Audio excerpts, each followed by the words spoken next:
오늘 함께 읽으실 하나님의 말씀은 디모데전서 1장 12절에서 20절까지 말씀입니다. 이 말씀은 신약성경 337쪽에 있습니다. 저희 이 말씀 한 절씩 돌아가면서 읽고 마지막 절 함께 읽도록 하겠습니다. 나를 능하게 하신 그리스도 예수 우리 주께 내가 감사함은 나를 충성되이 여겨 내게 직분을 맡기심이니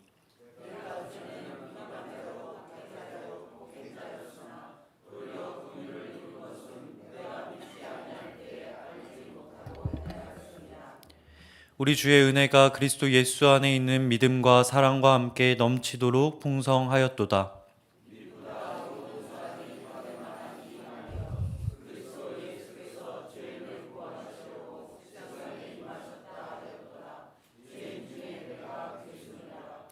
그러나 내가 긍휼을 입은 까닭은 예수 그리스도께서 내게 먼저 일체 오래 참으심을 보이사 후에 주를 믿어 영생 얻는 자들에게 본이 되게 하려 하심이라.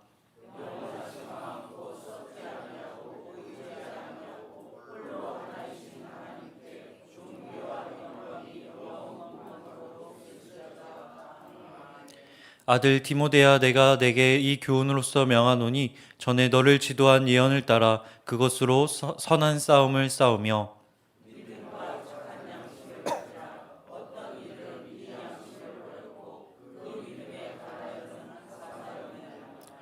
그 가운데 후메네오와 알렉산더가 있으니 내가 사탄에게 내준 것은 그들로 훈계를 받아 신성을 모독하지 못하게 하려 함이라. 아멘. 오늘 말씀은 바울이 자신의 삶을 돌아보며 하나님께 받은 은혜를 고백하는 것으로 시작하는 것을 보게 됩니다. 그 고백의 내용은 단순합니다. 자격 없는 나에게 주께서 사명을 맡기셨다라고 하는 것입니다. 12절에 바울은 하나님께서 자신을 충성되이 여겼다고 이야기합니다. 여기 충성은 믿을만하다라는 단어 피스티스입니다. 주로 하나님이 얼마나 신실한 분이신지 믿을만한 분이신지 언급할 때 사용되는 단어입니다. 그런데 바울은 뭐라고 이야기합니까? 우리가 하나님을 신실하다고 믿듯이 하나님께서 바울을 신실히 여기시고 믿으셨다고 이야기하는 것을 보게 됩니다. 그렇지, 바울은 신실한 복음 전도자였으니 하나님께서 그를 믿으셨겠지. 아닙니다. 13절 저희 함께 보면 이렇게 이야기합니다. 내가 전에는 비방자요 박해자요 폭행자였으나 도리어 긍휼을 입은 것은 내가 믿지 아니할 때에 알지 못하고 행하였습니다. 바울은 자신을 세 단어로 표현한 것을 보게 됩니다. 비방자, 박행자, 그리고 폭행자입니다. 그는 교회를 핍박하는 데 앞장서던 자였습니다. 스데반의 죽음에 동의했고 교회를 박해하기 위해 담대히 나서던 자였습니다. 성경은 그의 들숨과 날숨이 모두 살기로 가득했다고 이야기하고 있습니다. 그런데 사도행전 9장 13절에서 주님은 그런 바울, 모든 숨이 죽음과 가까운 바울에게서 무엇을 보고 계십니까? 바로 복음 전도자의 사명을 보십니다. 사도행전 말씀입니다. 아나니아가 대답하되 주여 이 사람에 대하여 내가 여러 사람에게 듣사온즉 그가 예루살렘에서 주의 성도에게 적지 않은 해를 끼쳤다 하더니 여기서도 주의 이름을 부르는 모든 사람을 결박할 권한을 대제사장들에게서 받았나이다 하거늘 주께서 이르시되 가라 이 사람은 내 이름을 이방인과 임금들과 이스라엘 자손들에게 전하기 위하여 택한 나의 그릇이라. 하나님은 바울을 충성된 자로 여기셨습니다. 언제 그렇게 여기셨습니까? 그가 주의 성도들에게 해를 끼칠 때 그렇게 여기셨습니다. 그를 자신의 그릇으로 택하셨습니다. 주의 이름을 부르는 자를 결박할 권한을 대제사장들에게 받을 때 말입니다. 마치 운전이라고는 할 줄 모르는 이에게 면허를 발행하듯 죽이는 일에 특화된 자에게 사람을 살리는 소명을 맡겨주십니다. 이것이 바로 하나님이 죄인을 대하고 세상을 만들어 가시는 방식입니다. 그분은 믿을 만한 자에게 일을 맡기지 않으시고 구원받을 만한 자를 구원하지 않으셨습니다. 오히려 누가 봐도 이해할 수 없는 자에게, 누가 봐도 자격 없는 자에게 그분의 일을 맡기시고 구원하셨다고 성경은 이야기하고 있습니다. 로마서 5장 6절의 말씀과 같이 주님은 우리가 아직 연약할 때 기약대로 경건하지 않은 자를 위해 죽으셨다고 이야기합니다. 그렇다면 이제 이 질문을 우리에게 던질 차례입니다. 우리는 우리 주위의 형제와 자매를 어떤 눈으로 바라보고 계십니까? 혹 바리새인처럼 차갑고 날카로운 눈으로 보고 계시진 않습니까? 누군가의 약점을 붙잡고 판단하고 있진 않습니까? 어두운 과거 뒤에 숨겨진 하나님의 형상과 비전을 보지 못하고 있지 않은지 돌아보면 좋겠습니다. 주님은 내가 너에게 1만 달란트의 빚을 제하여 주었으니 너도 가서 100데나리온의 빚을 탕감해 주라고 하십니다. 바로 이것이 우리가 닮아야 할 주님의 모습인 줄 믿습니다. 이것이 바로 바울이 전한 복음이었습니다. 바울은 에베소 지역에 이 은혜의 복음을 전하고자 하였습니다. 구원은 우리의 자격으로 이루어지는 게 아니라는 것 말입니다. 그런데 에베소 교회에 문제가 생깁니다. 구원의 본질을 해치는 자들이 등장하는 것을 보게 됩니다. 바로 거짓 교사들입니다. 어제 본 것처럼 이들은 신화와 끝없는 족보에 몰두합니다. 율법 교사가 되어 가르치려 합니다. 신화와 족보, 율법 자체가 잘못된 것은 아닙니다.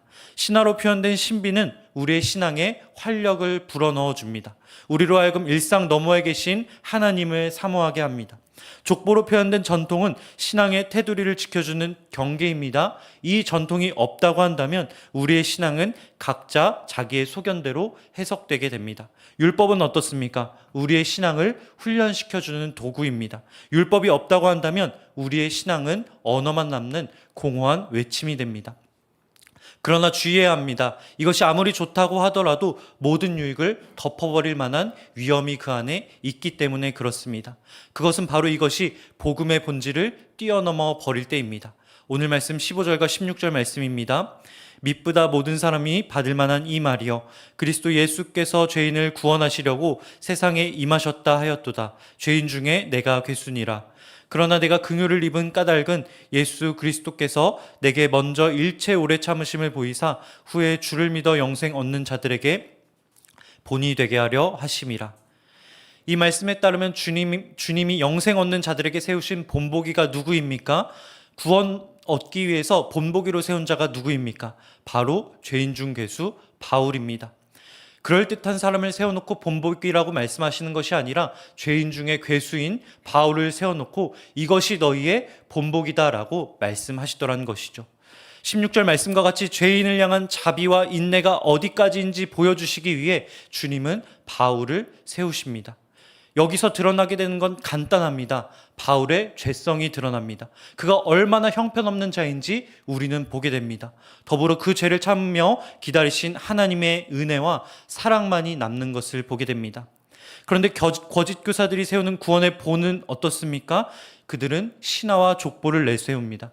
율법을 잘 지키는 것을 내세웁니다. 이들이 세운 구원받은 자의 표상은 바로 그런 자들인 것입니다. 여기서 드러나는 건 무엇이겠습니까? 신비한 사랑을 베푸신 주님이 아닌 신비한 체험을 한 내가 드러나게 됩니다. 인류 역사를 통해 일하신 주님이 아닌 신앙의 전통 가운데 있는 내가 드러나게 됩니다. 긍휼로 우리를 붙드시는 주님이 아닌 율법을 잘 준수하고 있는 나만 남게 되더란 것이죠. 동시에 남게 되는 것이 또 하나 있습니다. 신비를 경험하지 못한 너가 남게 됩니다. 신앙의 전통이 없는 당신이 남게 됩니다. 율법과 거리가 먼 너만 남게 되더라는 것이죠. 결국 여기에 남게 되는 건 무엇입니까? 조건과 판단, 정죄만 남게 됩니다. 가끔 우린 저 사람보다 나아지는 것이 구원이라고 착각하곤 합니다. 저 사람보다 내 행실이 나으니 경험이 많고 쌓인 게 있으니 내가 더 나은 사람일 거라고 생각을 합니다. 그러나 성경이 말하는 구원은 무엇입니까? 오히려 그것과 반대되는 것입니다. 저 사람과 다를 바 없는 죄인이 바로 나구나라는 것을 알게 되는 것. 나아가 빌립보서 2장 3절의 말씀과 같이 저 사람보다 내가 저 사람보다 나을 게 없을 뿐 아니라 저 사람보다 못한 것이 나구나라는 것을 깨닫는 것이 바로 구원의 시작이라고 성경은 이야기합니다. 많은 크리스천이 신앙을 시작하면서 이렇게 고백합니다. 나는 무익한 죄인입니다. 그러나 시간이 흐르고 경험이 쌓이며 인정받게 되면 이렇게 생각하게 됩니다. 이 정도면 내가 인정받을 만한 사람이지. 이 정도면 하나님께서 나를 구원해 주실 만한 사람이지. 여러분, 바울이 대단한 이유가 여기에 있습니다. 그는 복음을 처음에만 붙든 자가 아니었습니다. 그는 끝까지 그 복음을 붙들고 놓지 않은 자였습니다. 그의 사역을 돌아보십시오. 얼마나 대단한 일을 행한 자였습니까? 얼마나 수많은 고난을 감내한 자였습니까? 주님 앞에 그것을 가져가 주님 인정해 주십시오. 나는 이런 자입니다. 라고 이야기할 만합니다. 그러나 그의 서신서를 돌아보면 모든 성경에서 그는 그렇게 이야기합니다. 나는 주님 앞에 무익한 종일 뿐입니다. 살인자였던 자신의 과거를 감추지 않습니다. 나아가 오늘 말씀을 통해 이렇게 고백합니다. 저희 디모데전서 1장 17절 말씀 함께 읽도록 하겠습니다.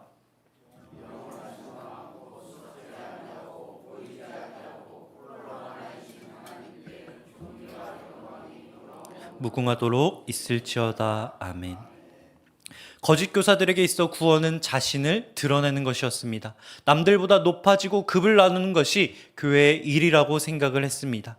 그러나 바울은 어떻습니까? 분명 여러 신비를 경험했지만 그것을 나누지 않습니다.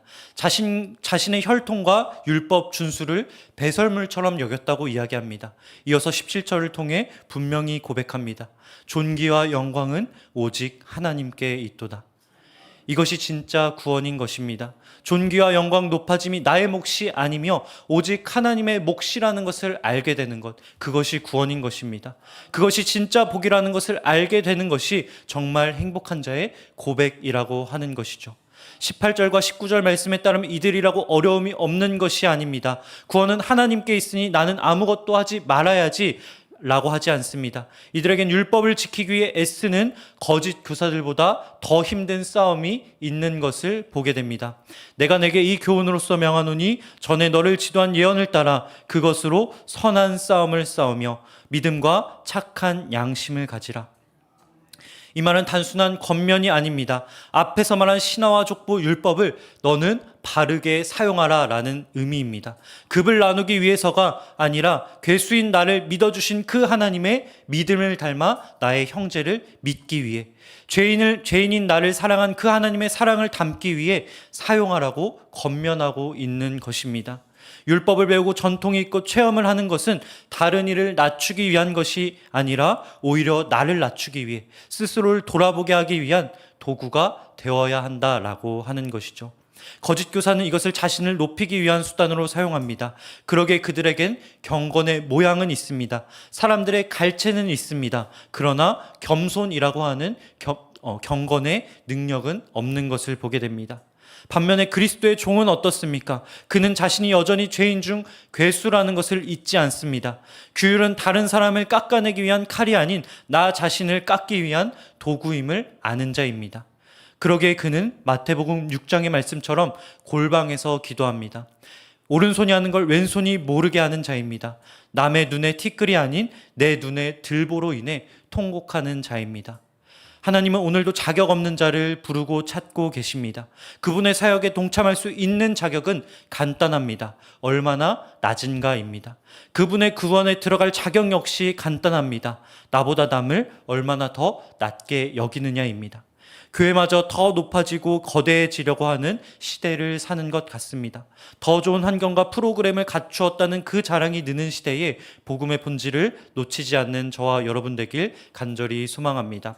높아지기보다 낮아지기를, 자랑하기보다 골방에 들어가기를, 인정받기보다 세상에 거절받기를 선택하는 저와 여러분 되길 주님의 이름으로 간절히 축복합니다. 기도하겠습니다.